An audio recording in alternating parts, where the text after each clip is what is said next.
Nellore town హాల్లో జిల్లా RMP association ఆధ్వర్యంలో గ్రామీణ వైద్యుల 8వ వార్షికోత్సవం ఘనంగా నిర్వహించారు. అధ్యక్షుడు మహేష్ రెడ్డి ఆధ్వర్యంలో జరిగిన ఈ కార్యక్రమానికి జిల్లా అసిస్టెంట్ డైరెక్టర్ రమేష్ రెడ్డి ముఖ్య అతిథిగా హాజరయ్యారు. ఈ సందర్భంగా ఆయన మాట్లాడుతూ ఆర్ఎంపీ డాక్టర్లు ప్రథమ చికిత్సకే పరిమితమవ్వాలని, లైసెన్స్ లేకుండా మందులు వినియోగించరాదని స్పష్టం చేశారు. స్టెరాయిడ్ మందులను ప్రజలకు వాడితే అది చట్టరీత్యా నేరమని, అలా చేస్తే 2 నుంచి 3 సంవత్సరాల జైలు శిక్ష పడే అవకాశం ఉందని కఠిన హెచ్చరికలు జారీ చేశారు. అనంతరం అసోసియేషన్ సభ్యులు రమేష్ రెడ్డిని జ్ఞాపికతో ఘనంగా సన్మానించారు. కార్యక్రమం విజయవంతంగా ముగిసింది.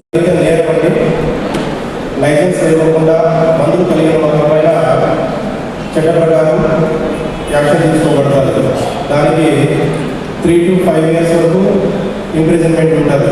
భయపడుతున్న అనుకోవద్దండి, ఇది చట్టం తెలియజేస్తున్న అంతవరకే.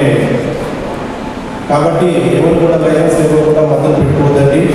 ఈ పెట్టుకున్న వాళ్ళైనా ఆర్గనైజ్ స్టూడెంట్ డ్రగ్స్ ఇవన్నీ కూడా స్ప్రెడ్ అయ్యే అవకాశం ఎక్కువగా ఉంది.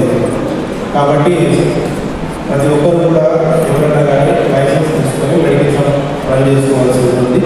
అందులో క్వాలిఫైడ్ ఫార్మసిస్ట్ పెట్టుకునేసి మీరు రన్ చేసుకోవాల్సి ఉంటుంది.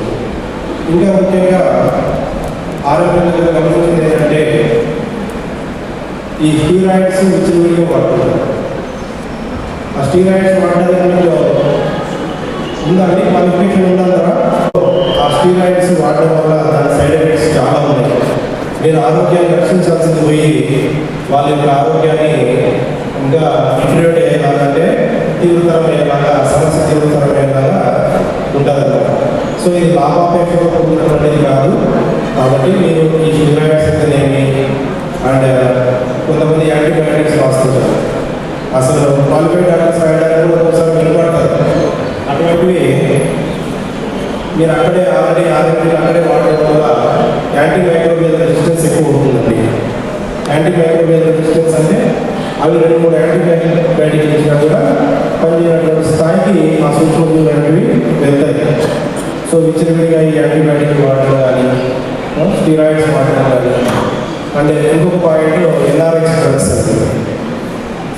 ఎన్ఆర్ఎక్స్ అంటే తెలుసా? ప్రమిడాల్ అంటారు, పెపెంటడాల్ అంటారు. ఇవన్నీ కూడా మత్తు కలిగిస్తాయి. ఎట్టి పరిస్థితుల్లో కూడా మేము లైసెన్స్ ఇచ్చినటువంటి మెడికల్ షాప్ ప్రిన్సెస్లో ప్రాక్టీస్ చేయకూడదండి. ఓకేనా? ఫస్ట్ ఎయిడ్ క్లినిక్ అనేది పక్కన ఉండాలి, మెడికల్ షాప్లో ఉండకూడదు. సో ప్రతి ఒక్కరు లైసెన్స్ తీసుకొని మెడిసిన్ అనేది వాడండి. ఏదైనా ఉంటే కూడా మీరు ఫస్ట్ ఎయిడ్ చేసి క్వాలిఫైడ్ డాక్టర్స్ని రెఫర్ చేయండి. So thank you.